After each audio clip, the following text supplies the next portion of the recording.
Ayan, ito yung sahog mga kalalabs. Good evening ulit. Ayan, ito yung sahog ng ating pansit ngayon mga kalalabs. Ayan. So,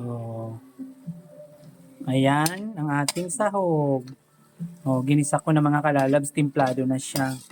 So, babawasan natin yung gulay bago ko ilagay yung pansit. Maglalagay ako ng tubig. No? So, half cook lang yung gulay muna. Pero templado na siya mga kalalabs. Lagyan tayo ng tubig pag lagyan natin yung pansit. Ano? Ayan. Babawas tayo ng gulay.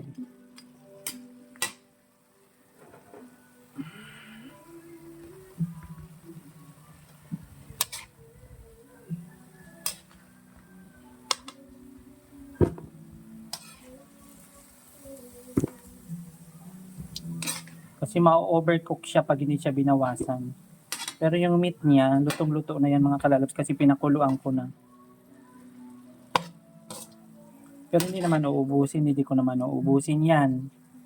Yan. Yan, okay na yan. Then magdadagdag tayo ng tubig mga kalalabs.